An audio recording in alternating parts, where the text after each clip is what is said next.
Colonel नहीं, colonel, colonel तो बताया था पिछली बार, हालांकि दोनों का काम सेम है। ठीक है, तो लिखो range, range of the, range of the, range of homomorphism, range of homomorphism.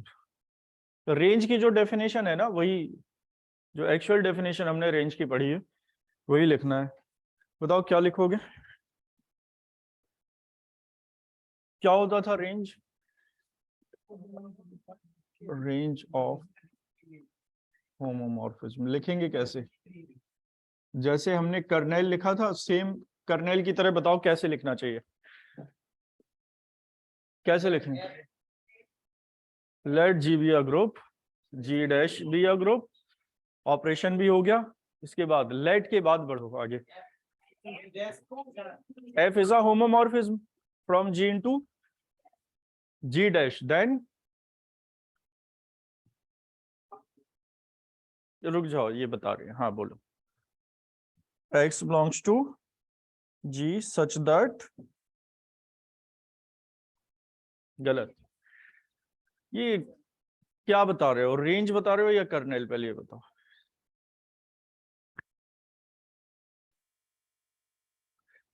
चलो और कोई बताओ, हाँ थ्योरी में बताओ, बताओ किसी भी तरह। ये सपोज ये दो सेट हैं, इसमें से कुछ इमेजेस हैं जो कहाँ से कनेक्टेड हैं, यहां से, इसको ही बोलते थे रेंज। अब इसको कैसे डिफाइन करोगे, डायग्राम? अच्छा, जब एग्जाम में लिखो तो डायग्राम जरूर बना देना, डायग्राम बनाओ। उसमें बिल्डर फॉर्म में भी बता सकते हो ना, जैसे कर्नेल में लिखाया था बिल्डर फॉर्म, वैसे बिल्डर फॉर्म में बताओ क्या लिखेंगे। लिखो, अच्छा, let G and G dash are two groups, let G and G dash are two groups and F is a homomorphism, is a homomorphism from G to G dash, then a range of, किसकी range? Function मतलब क्या, homomorphism F is defined as, बताओ builder form में क्या लिखेंगे आप? वही तरीका पहले वाला, डायग्राम जरूर बना लेना साइड में। ये एक साइड, एक ग्रुप हो गया, ये दूसरा ग्रुप है, इनके बीच में मैपिंग क्या होगी? मैपिंग क्या लिख रहे हो इनके बीच में? F, ठीक है, इनके बीच में F मैपिंग,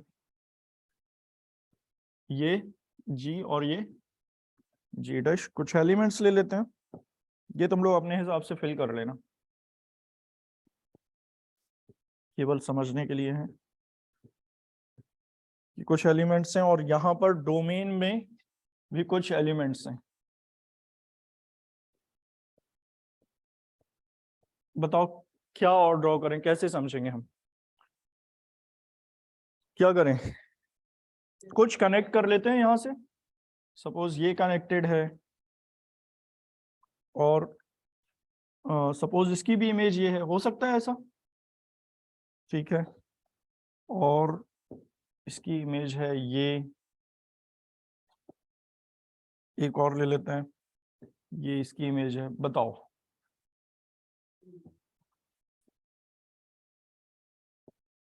इनसे जो इनसे जो सेट बन रहा है ना, ये वाला, इसको ही क्या बोलोगे? रेंज लिख लेना इसको, रेंज ऑफ, किसका रेंज? जी डैश का नहीं, रेंज और कर्नेल होमोमॉर्फिज्म के लिए डिफाइन किए जाते हैं। बिल्कुल ऐसे ही हमने कर्नेल पढ़ा था, बस कर्नेल में क्या होता था, ई आ जाता था। बस अब ये बताओ क्या ये सबसेट है इसका? सब ग्रुप हो सकता है, मतलब जरूरी नहीं है लेकिन हो सकता है सब ग्रुप। कितनी कंडीशन सेटिस्फाई करनी होंगी? 2 कंडीशन। पहली कंडीशन क्या, नॉन एम्प्टी सबसेट होना चाहिए। बताओ सबसेट है नॉन एम्प्टी या नहीं? ये कैसे है? 3 पॉइंट दिख रहे हैं इसलिए, इसलिए है। मतलब नॉन एम्प्टी कैसे प्रूव करोगे? ये तो हमने ड्रॉ किया है, 4 कर लो उसकी जगह। हम हाँ, हमने ये पढ़ा है एफ ई इक्वल टू कितना, ई डैश, मतलब वहां पर ई डैश डेफिनेटली होगा। ई डैश हमारा एजम्पशन है, मतलब वहां जो भी आइडेंटिटी होगी, ई डैश लिख रहे हो उसको, आई लिख रहे हो, जो भी लिख रहे हो, कहाँ की आइडेंटिटी? जी डैश की आइडेंटिटी। वो इमेज होगी किसकी? यहाँ जो आइडेंटिटी है ई, उसकी इमेज यहाँ पर क्या बनेगी? ई डैश। तो हम क्या कह रहे हैं, रेंज में कौन से एलिमेंट आएंगे? जो कनेक्टेड हैं जी के एलिमेंट से। तो एक ई डैश ऐसा एलिमेंट होता है जो डेफिनेटली कनेक्टेड होगा जी के एलिमेंट से। तो नॉन एम्प्टी मतलब ऐसा हो सकता है क्या कि ये भी एक ग्रुप है, ये भी ग्रुप है, इनके बीच में एक होमोमॉर्फिज्म है? ऐसा कोई भी एलिमेंट ना हो जो यहां से कनेक्ट ना हो। नहीं, ई तो है ही, F E equal to E dash prove किया है हमने। तो नॉन एम्प्टी कैसे प्रूव कर लोगे? पहले हम लिखेंगे F equal to, we know that F equal to E dash, वही पिछली थ्योरम एक बार पढ़ लेना। फिर क्या लिखेंगे, therefore at least E dash belongs to G dash. So it is clear that नहीं, हाँ हाँ, रेंज मान लेते हैं। रेंज की डेफिनेशन लिखोगे तो लिख देंगे it is clear that E dash belongs to, range को लिखा नहीं है हमने अभी, डिफाइन एज लिख रहे हैं पहले, फिर प्रूव करने का तरीका बताते हैं। लिखो इसके नीचे, लिखना डिफाइन एज, बताओ कौन बताएगा? R F, define as R F equal to, builder form में बताओ क्या लिखना है? ये जो x बिलोंग्स टू जी बोल रहे हो ये नहीं आएगा। लिखने का तरीका बताओ जो डायग्राम में है, यही बिल्डर फॉर्म में। सेम यही लिख सकते हैं हम किसमें, थ्योरी में। ध्यान से देखो, नहीं नहीं, किसके एलिमेंट्स आएंगे ये देखो, x बिलोंग्स टू जी नहीं, किसके एलिमेंट्स आएंगे? तो ऐसे लिख सकते हो F X belongs to G, F के टर्म में लिख सकते हैं ना images, such that F X belongs to G dash, नहीं आर एफ लिख रहे हैं, आर एफ में जी डैश के वो एलिमेंट, मतलब जी डैश में वो इमेजेस जो कहां से कनेक्टेड हैं? जी से। तो कैसे लिखना पड़ेगा? For every X belongs to G. Theory में क्या लिखोगे इसी को बताओ? ऑल द इमेजेस, नहीं, all the images, set of all the images in G dash, नहीं, whose pre images belongs to G. चलो ये समझ में आ गया होगा, हमें लिखना तो यही है। ठीक है, अब इसको सब ग्रुप प्रूव करके तुम लोग बताओ जल्दी। हाँ,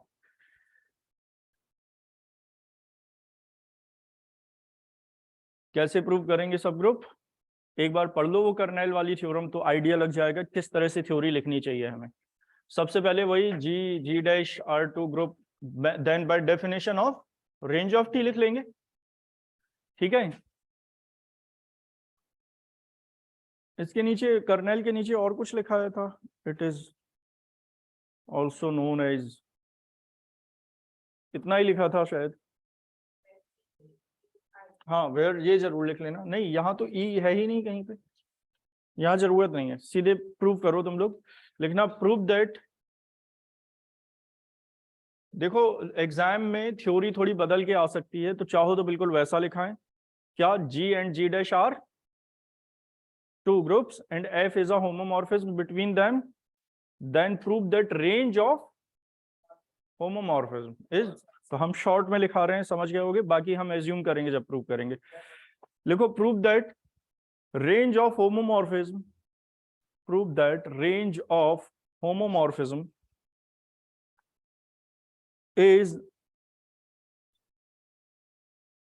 range of होमोमॉर्फिज्म जब लिख रहे हो ना, तो होमोमॉर्फिज्म के आगे लिखना f of g to g dash is a सब ग्रुप। ये लिखना इसलिए जरूरी है क्योंकि हमें ये भी बताना पड़ेगा किसका सब ग्रुप है।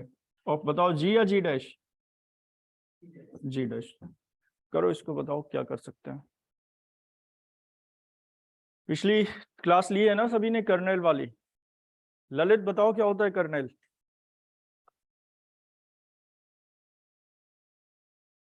नहीं ली है पिछली क्लास? करते नहीं हो, छूट जाता है जो। जैसे जैसे एग्जाम आते जा रहे हैं वैसे वैसे लापरवाह होते जा रहे हो, ज्यादातर बच्चों के साथ है ये। करो, कंप्लीट करो।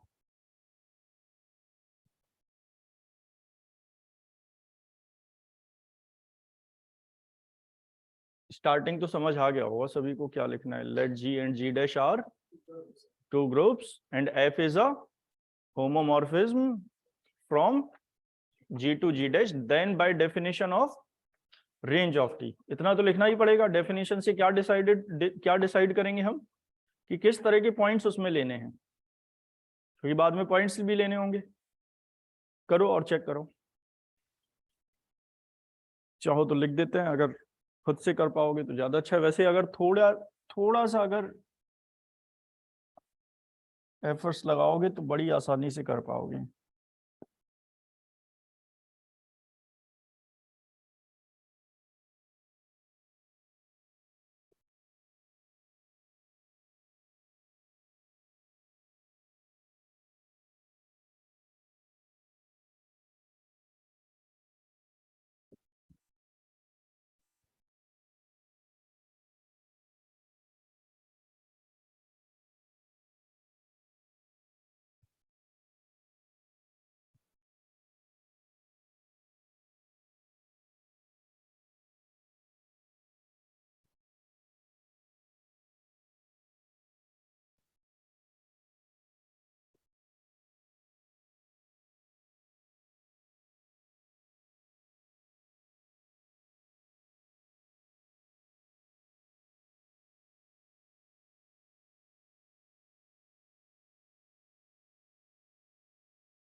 Let f of g into g dash, g to g dash is a homomorphism, is a group homomorphism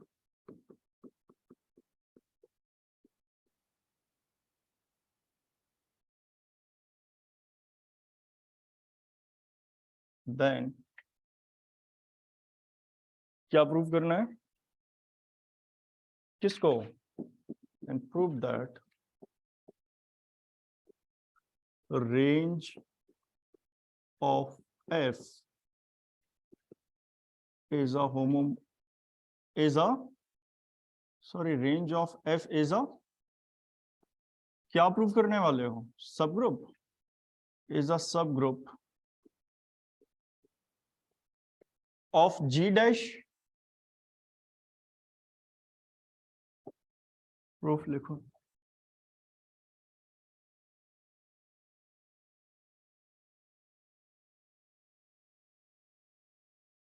बताओ क्या कर लिया? हो गया प्रूफ, नॉन एम्प्टी हो गया। फिर उसके बाद का स्टेप भी पता है हमें और थ्योरी भी पता होगी सभी को क्या लिखना है। क्या लिखोगे? नाउ इट्स, नहीं ये हमने, हाँ now it remains to prove. Same theory लिख लो बार बार, इसलिए कह रहे हैं पिछली थ्योरम एक बार पढ़ लो और आगे भी जरूरत पड़ेगी तो थ्योरी चेंज मत करना। Now it remains to prove. दो एलिमेंट्स किसमें लोगे? आरटी में। अब दो एलिमेंट आरटी में लेने हैं तो पहले आरटी की डेफिनेशन में जाओगे। आरटी की डेफिनेशन ऊपर लिख रखी होगी हमने, वहां से पता करेंगे किस तरह का एलिमेंट आएगा इसमें, क्योंकि हर बार एक ही तरह के एलिमेंट नहीं ले सकते हम।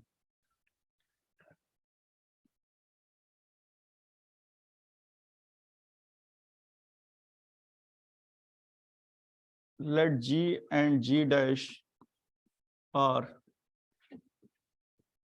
two groups under the operation। Operation कुछ भी ले सकते हो। under the operation multiplication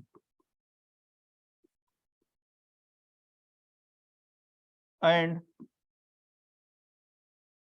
F is a homomorphism from G to G dash, then by definition of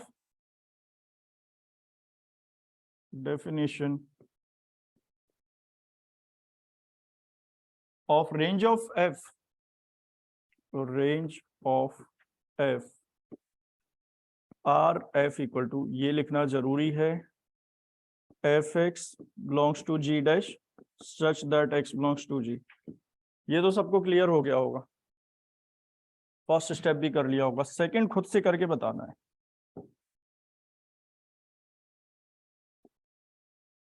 we know that, first तो नॉन एम्प्टी प्रूव करने वाले हो, so we know that F equal to E dash where E and E dash are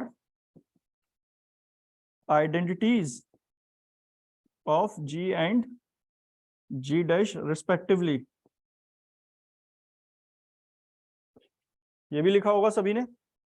इससे क्या prove हो रहा है? Therefore at least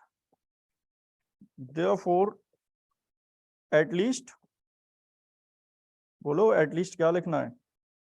E dash और ई, या तो ई डैश लिख लो या एफ ई लिख लो, दोनों बराबर है, प्रूव किया है हमने। तो therefore at least E dash belongs to G dash, so it's clear that, clear हो गया इतना या नहीं? या इट मींस, क्या मतलब है इसका? It is clear that RF is a non-empty subset, किसका? Subset of G dash. इतना तो अंडरस्टूड होगा, ये G डैश के एलिमेंट्स है। अब देख रहे होगे ये इतना सब कुछ हमने लिखा है, थ्योरम तो छोटी सी है, लेकिन हम ये जानबूझ के खींच रहे हैं इसको। थ्योरी लिखनी है लेकिन एग्जाम में तुम लोगों को, ठीक है? अब बताओ क्या लिखोगे, बोलो क्या लिखेंगे? नाउ सेम थ्योरी लिख लो, इट रिमेन्स टू प्रूव। बताओगे? इट रिमेन्स टू प्रूव, बताओ।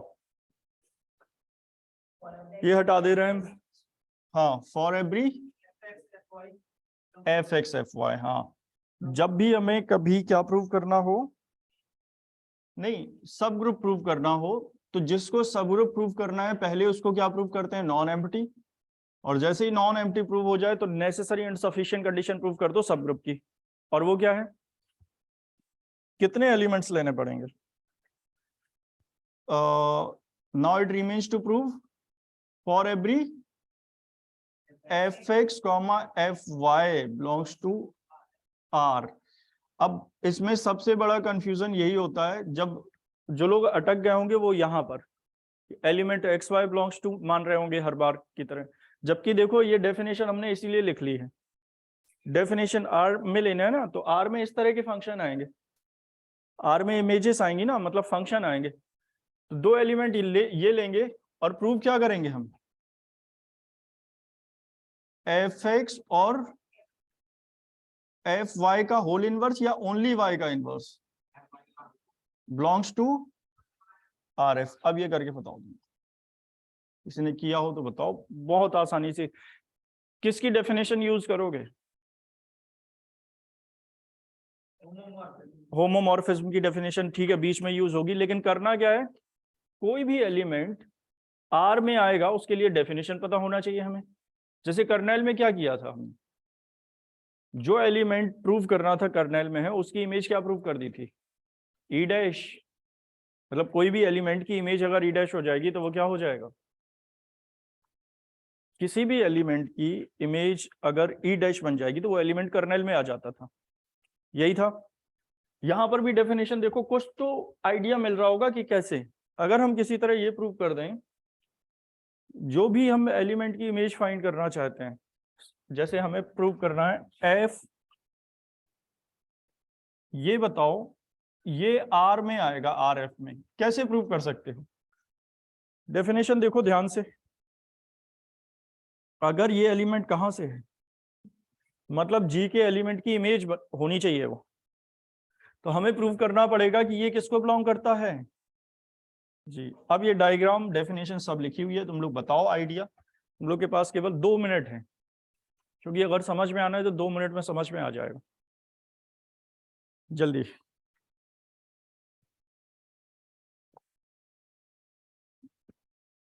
आइडिया समझ आ गया क्या, कैसे प्रूव करना है? जो भी फंक्शन जिसको भी हमें क्या प्रूव करना है, नहीं जिसको भी आरएफ में प्रूव करना है, अभी किसी भी एलिमेंट को आरएफ में प्रूव करना है, ये प्रूव कर दो कि उस एलिमेंट की प्री इमेज जी में है। डेफिनेशन से इतना तो क्लियर हो गया होगा सभी को। अब तुम लोग देखो, ऐसे में डायग्राम देख के समझ में आ जाता है। डायग्राम को देखो, चाहो तो दोबारा ड्रॉ करो और बताओ।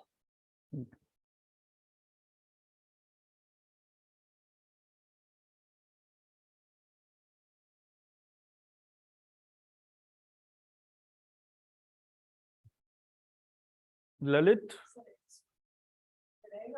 ऐसी प्रूविंग सिविल सर्विसेज के मैथ्स के पेपर में आ चुकी है, पिछली कर्नेल वाली, इस तरह की सेम, इंटरसेक्शन ऑफ टू सब ग्रुप इज अ सब ग्रुप, समझ रहे हो? इतने बड़े एग्जाम में आ चुके हैं। उसमें ऑब्जेक्टिव नहीं होता है, लिखना पड़ता है ऐसे ही डिटेल में, कितनी अच्छी तरह से लिखा गया है। लेकिन तुम तो क्लास ही नहीं कर रहे हो, तुम्हारा ऑप्शनल कुछ और है लगता है। क्या है ऑप्शनल? अभी डिसाइड नहीं है। चलो करो, जल्दी करो, करके बताओ।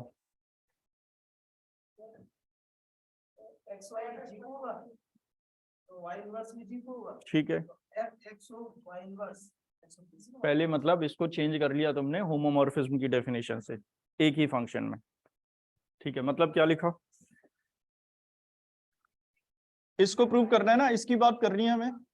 तो सबसे पहले F X into F Y का होल इनवर्स, इसको क्या लिख सकते हैं? होमोमॉर्फिज्म में कन्वर्स भी तो अप्लाई कर सकते हो, होमोमॉर्फिज्म है ये।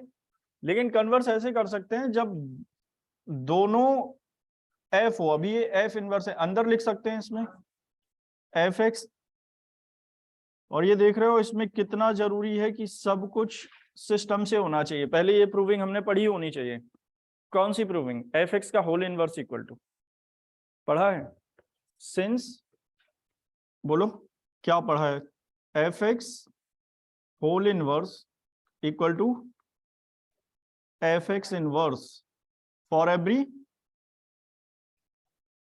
F X inverse for every X belongs to G. ठीक है, अब बताओ इसके आगे क्या कर सकते हो? F X dot Y inverse, क्यों? Since F is homomorphism. बस अब थोड़ा सा समझना है, ये हमने फंक्शन की फॉर्म में लिख लिया। अब ये फंक्शन किस एलिमेंट से जनरेट हुआ है? एक्स वाई इनवर्स से। अगर एक्स वाई इनवर्स जी में है, मतलब एक्स वाई इनवर्स इसकी प्री इमेज बन जाएगी। बस ये पता कर लो, एक्स वाई इनवर्स अगर जी में है तो प्रूव हो जाएगा ये वाला। अच्छा, ये तो इसके बराबर है, ये अगर जी में होगा तो ये भी जी में होगा। ये तो समझ रहे हो, इक्वली लिखा है। तो बताओ क्या लिख दें, बोलो। साइड में एक बॉक्स बना के या फिर इसके नीचे ही लिख लेना, यहां कर देते हैं।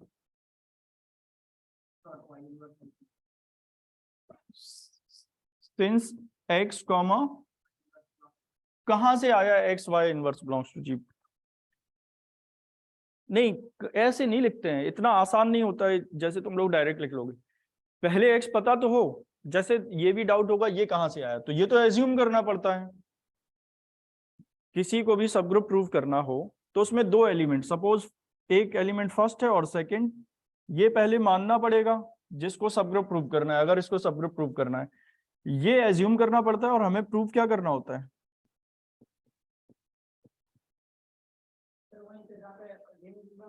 हाँ, कहीं ना कहीं से निकल के आएगा ना, अपने आप तो नहीं लिख सकते हो ना x बिलोंग्स टू g। जैसे ये तो गिवन, ये गिवन वाला पार्ट हो गया या नहीं, लेकिन अपने आप ये ले सकते हो क्या कि x g में है? अपने आप नहीं ले सकते, इससे निकल के आएगा। मतलब f(x) अगर rf में है, rf में मतलब यहां पर, rf का मतलब समझ रहे हो, ये जो रेंज ऑफ f है, इसका मतलब डेफिनेटली इसकी प्री इमेज दिख रही है वहां, x g में है। पहले लिखना पड़ेगा since f(x) and f(y) belongs to rf। हाँ, तो क्लियर हो गया ये, और ये भी समझ आ गया होगा, इनका ऑर्डर अपने हिसाब से लिख सकते हो। तो हम थोड़ा सा ऑर्डर चेंज करने वाले हैं। अब जब तुम लोग समझ ही गए हो तो ये काम पहले भी कर सकते हो, पहले ही कर लिया होगा। अगर पूरी थ्योरम समझ आ गई होगी तो पहले तुम लोगों ने क्या प्रूव कर लिया होगा, X Y inverse belongs to G, हाँ या नहीं? तो क्या एज्यूम करके चलोगे, let F X comma F Y. एक बार ये भी बता देते हैं कि कर्नेल में क्या किया था, X Y belongs to K T, तो X Y inverse belongs to K T. तो पहले हमने माना था X Y belongs to K T, और एक्स और वाई जब के में था, इसका मतलब क्या था, F X equal to E dash और F Y equal to E dash. और प्रूव करना था एक्स वाई इनवर्स भी के टी में है, तो इनकी इमेज भी हमने ई डैश प्रूव कर दी थी। ठीक है, क्योंकि इनको याद नहीं रख सकते हो। अब बताओ जरा, इससे क्या आउटपुट निकल के आ रहा है? जो हम मानते हैं ना पहले उसको लिख लिया करो, जो भी आउटपुट निकल के आ रहा है वो लिख लो। इसका मतलब क्या है, X comma Y belongs to G, क्योंकि ये किस में है, आर एफ में। ये क्लियर हो रहा है कहां से? अगर केवल जी में है कोई एलिमेंट तो ये नहीं कह सकते एफ एक्स अगर जी में, जी डैश में होता तो जरूरी नहीं है कि एक्स जी में हो। देखो ये कनेक्टेड है क्या बाकी के बचे हुए, लेकिन आर एफ में है तो डेफिनेटली उसकी प्री इमेज कहां से है, जी से है, तो वही लिखा है हमने। और ये तो एक ग्रुप है, और एक्स जी में है, वाई जी में है, तो एक्स एज इट इज रखो और वाई इनवर्स किस में आ जाएगा, जी में। तो इनका प्रोडक्ट बिलोंग्स टू जी। ये किस प्रॉपर्टी से, inverse property, by inverse property, और ये क्लोजर प्रॉपर्टी। अब तो ये प्रॉपर्टी बहुत अच्छी तरह समझ आ गई होंगी, और आगे इनका एडवांटेज भी मिलेगा। अब देखो हमने इसको लिखा, नाउ लिख लेना, नाउ। अब जब इसको कन्वर्ट किया तो ये ऐसा आ गया, और क्योंकि एक्स वाई इनवर्स कहां से है, जी से, इसका मतलब हम कह सकते हैं ये आर एफ में है। ठीक है, ये होमोमॉर्फिज्म क्लियर हो गया। अगले स्टेप में लिख देते हैं F X dot Y inverse belongs to R F. क्या लिखोगे ब्रैकेट में, since X Y inverse belongs to G. अब बताओ कोई भी प्रॉब्लम हो, ये पूरी थ्योरी खुद से लिख पाओगे? इस तरह की थ्योरम बड़ी आसानी से कर पाओगे अब, क्योंकि ये सेम थ्योरम दोबारा करेंगे हम कभी ना कभी इसी क्लास में, जब रिंग पढ़ लेंगे, रिंग होमोमॉर्फिज्म पढ़ेंगे, फिर से यही थ्योरम्स आ जाएंगे, बस वहां पर ऑपरेशन बदल जाएगा। अब बताओ ऑपरेशन अगर प्लस होता तो क्या करते, रिंग में प्लस होता है, ऑपरेशन फिक्स होता है वहां पे, ऑपरेशन प्लस और डॉट। प्लस के लिए ग्रुप होता है तो वहां प्लस के लिए प्रूव करना पड़ेगा, प्लस लगा देते बीच में। वाई इनवर्स की जगह क्या लिखते, माइनस वाई, एडिटिव इनवर्स। समझ आ गया होगा सब? हाँ, ऑपरेशन के लिए किया था ना पहले प्रूव। तो अभी ये भी तुम लोग चाहो तो ऑपरेशन चेंज कर सकते हो, लेकिन एक में ओ एक में ओ डैश मत करना, फिर प्रॉब्लम फंस जाएगी। वो भी हो जाते हैं लेकिन फिर थोड़ा और समझना पड़ेगा हमें। तो कोई भी ऑपरेशन लेके कर सकते हो, मल्टीप्लिकेटिव ही लेना हमेशा। लिखो आगे। अच्छा, इसमें अब हमने क्या क्या पढ़ा एक बार समझ लो। सबसे पहले होमोमॉर्फिज्म, और एक बार वो तुम लोग बता दो 10-15 मिनट में, फिर कुछ बताते हैं हम। देखो अभी देख रहे होगे इतने पेज पढ़े हैं केवल हमने, उसमें 20-25 पेज हुए होंगे केवल तुम लोग, ज्यादा इस वाले बुक में काउंट कर रहे हो क्या? नहीं, सारा सब कुछ मिला के बहुत छोटा सा पार्ट हुआ है। इसको रिवाइज करने में तुम लोग को ज्यादा से ज्यादा 2 से 3 घंटे लगेंगे पूरा रिवाइज करने पर, इसीलिए इसमें ज्यादा नंबर मिलते हैं। एग्जाम में सबसे ज्यादा नंबर ऐसे पेपर में मिलते हैं। फर्स्ट वाली बुक रिवाइज करोगे बहुत टाइम लगेगा, ये समझ में नहीं आता है, लेकिन अगर समझ आ गया तो रिवीजन बहुत। अरे क्या क्या कर रहे हो तुम लोग, तो बिल्कुल हिसाब किताब लगा रहे हो, तो लग रहा है कि कोई सरकारी ऑफिस में आ गए, वो पुराने रजिस्टर वाले में सारे रजिस्टर खोल रहे हैं, तहसील में होता है जैसे ढूंढ रहे हैं रजिस्ट्री वगैरह। चलो तो समझ आ गया होगा कितने पेज जब कर ही लिए तो। हाँ हाँ, मतलब काफी कुछ पढ़ चुके हैं हम इसमें, लेकिन उसमें से तुम लोगों को केवल वो याद रहता है जो हम आज पढ़ते हैं या कल पढ़ा है, उसके बाद 2 दिन के बाद निकल जाता है। इस बुक की ये खास बात है, जो लोग घर पे नोट्स नहीं बना रहे होंगे और जिन्होंने बीच में स्किप कर रखी हैं क्लासेस। तो ठीक है, 1-2 डेफिनेशन बताओ फिर देखते हैं आगे। सबसे पहले एंडोमॉर्फिज्म बताओ, कौन बताएगा? क्या है ये नहीं पूछ रहे हैं, कौन बताएगा? अरे कॉपी, मतलब अब समझ लो ये बड़ी इंसल्ट वाली बात है। अभी हमने 2 दिन ही हुए हैं, 2 दिन भी नहीं निकले हैं। एंडोमॉर्फिज्म, एपिमॉर्फिज्म, ऑटोमॉर्फिज्म, आइसोमॉर्फिज्म, होमोमॉर्फिज्म सब पढ़ा था। बताओ गार्गी, ऑटोमॉर्फिज्म क्या होता है?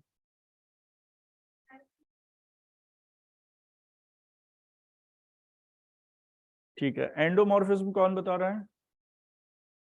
एंडोमॉर्फिज्म बताओ। हाँ ध्यान करो, याद नहीं, याद करने को बोला ही नहीं है ना, याद करना है। अब तुम लोग क्या सोच रहे हो याद नहीं है? याद करना ही नहीं है। ध्यान से देखोगे तो सबसे पहले हमने कौन सा लिखा था? एंडो, फिर ऑटो, फिर मोनो। बस अब इसका ऑर्डर याद रखो। होमोमॉर्फिज्म इटसेल्फ, फिर आइसोमॉर्फिज्म इटसेल्फ, फिर 1-1 होमोमॉर्फिज्म, फिर ऑन टू होमोमॉर्फिज्म। अब इसमें याद क्या करना है? याद करोगे तो डेफिनेटली भूल जाओगे, क्योंकि सब मिक्स हो जाएगा यहाँ वहां। उसमें तो एक सिस्टम याद रख लो, ये सिस्टम है, और फिर उसको एक्सपैंड करके लिख देंगे। जैसे ये डेफिनेशंस भी हैं, जो याद रखेगा पूरा वो भूल जाएगा, नहीं लिख पाएगा। उस डायग्राम को याद रखो केवल, सब नहीं याद रखते हैं। कोशिश भी करोगे तो कितना याद कर पाओगे? जैसे वो डायग्राम अगर इमेज, क्योंकि वो इमेज है, इमेज बन गई तो उसको हम उससे निकाल के सब कुछ लिख सकते हैं कि इसका मतलब क्या है। बताओ संस्कृति, एपिमॉर्फिज्म क्या होता है?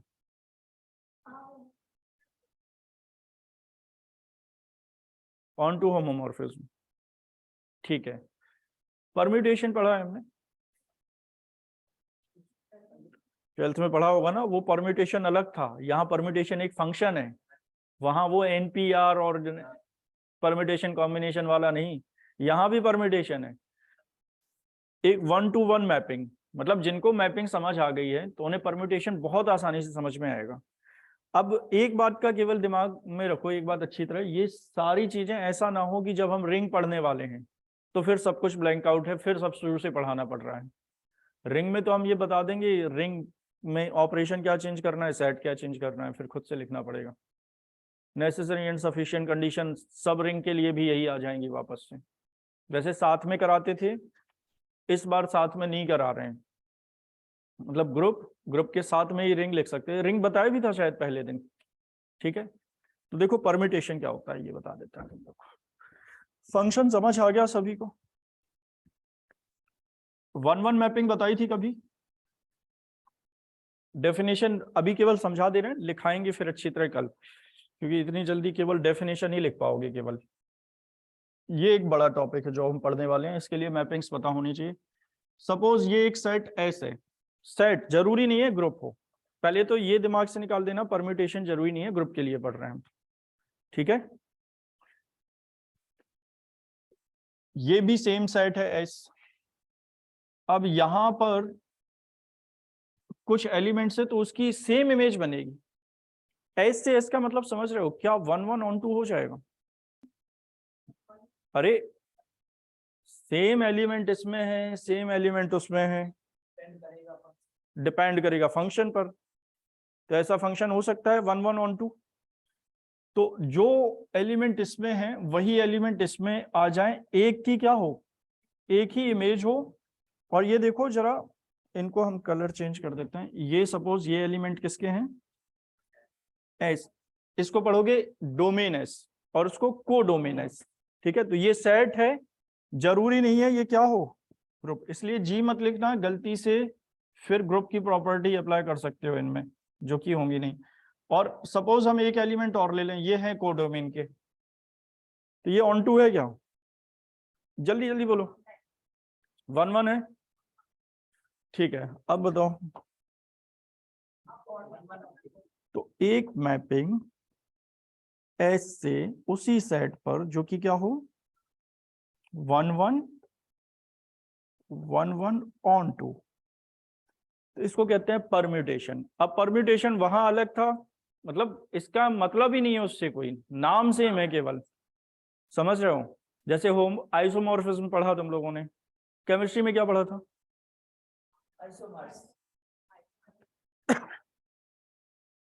सेम ही था शायद, अलग था कुछ?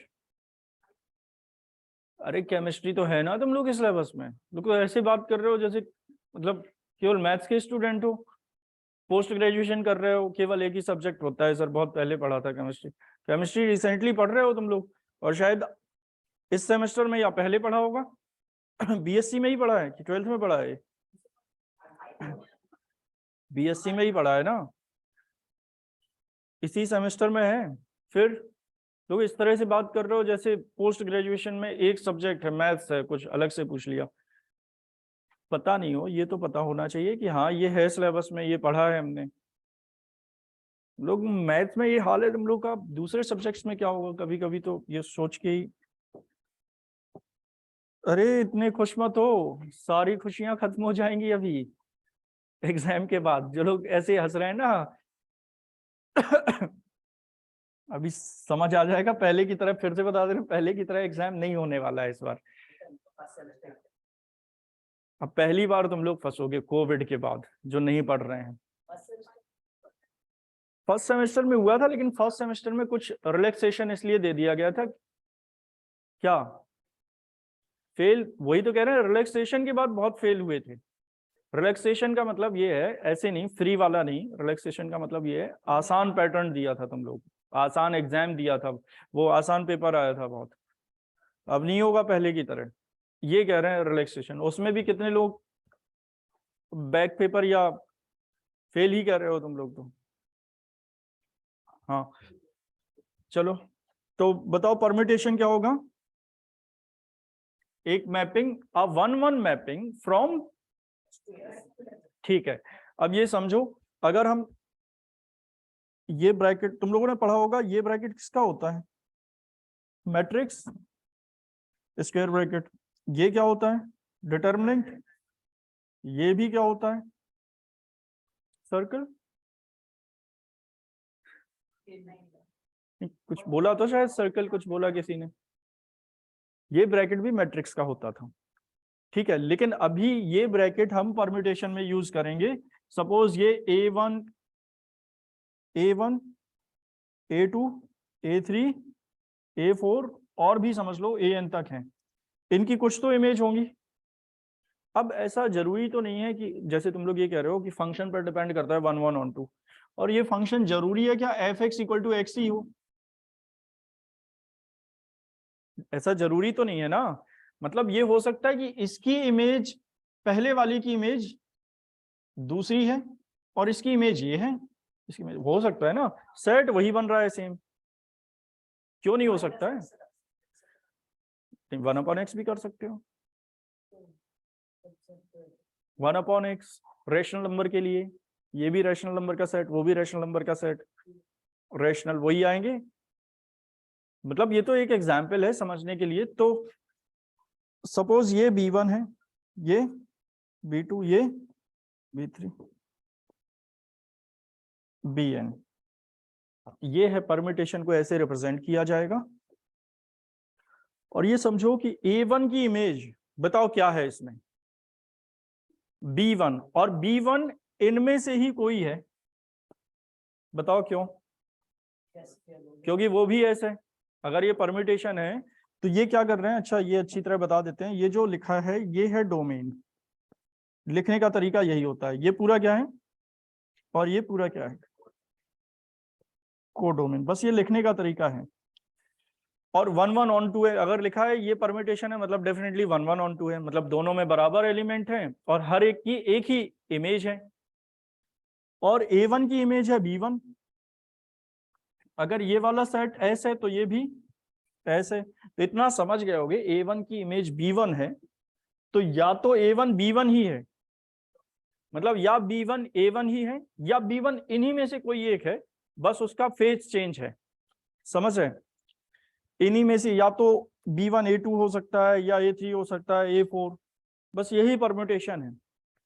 जैसे मैट्रिक्स में हमने प्रोडक्ट का फॉर्मूला पढ़ा है, मतलब मेन होता है इनवर्स फाइंड करना हो या कुछ भी फाइंड करना हो तो सबसे पहले क्या होना चाहिए हमें, प्रोडक्ट। तो इसमें सबसे पहले वही पढ़ेंगे हम, प्रोडक्ट क्या होता है। चाहो तो तुम लोगों को लिखा देते हैं या पहले समझा देते हैं कुछ, फिर ज्यादा अच्छी तरह से। मेन पार्ट है प्रोडक्ट फाइंड करना।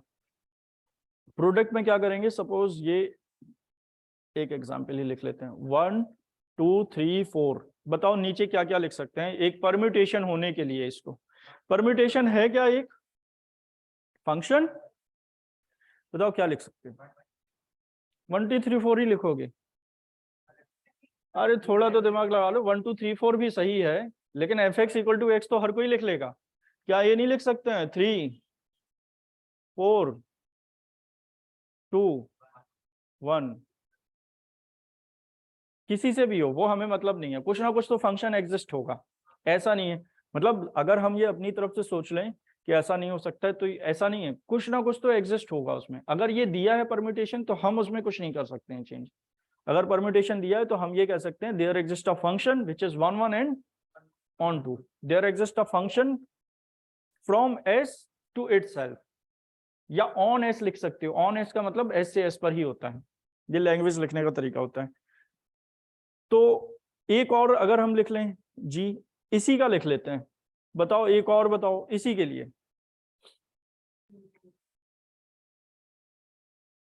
हाँ 3 4 1 2, यहां कर दो कुछ भी, 3 2 1 3 2 4 1, ठीक है, क्या फर्क पड़ता है इससे।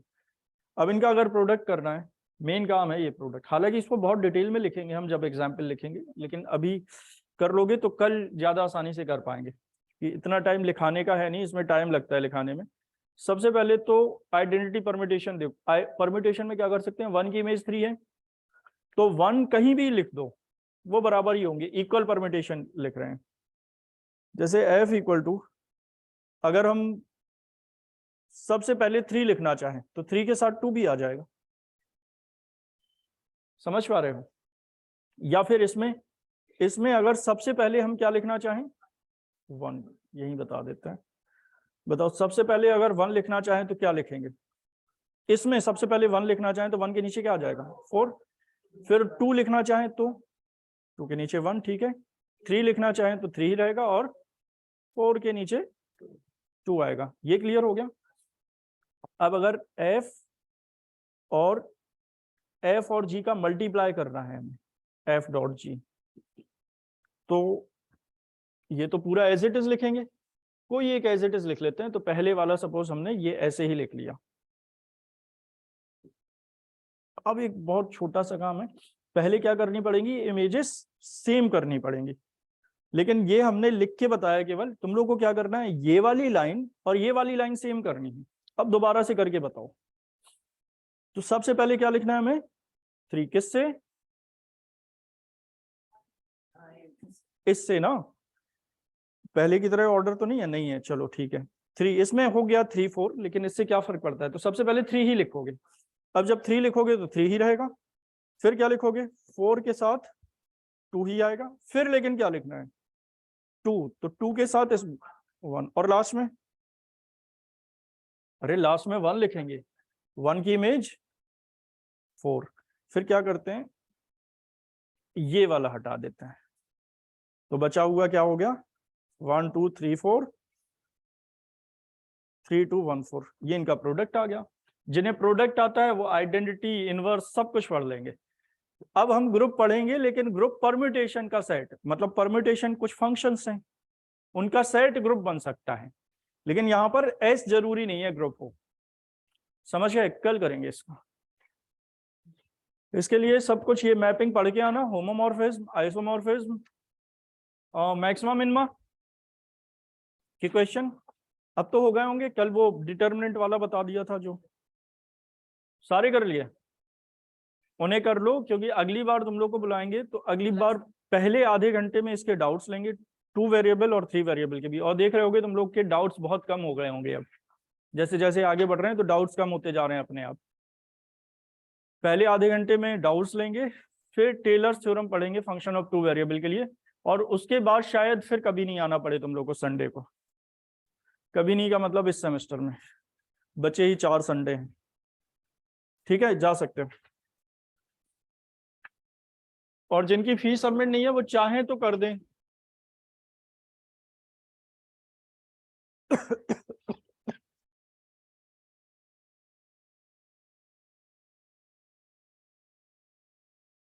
हाँ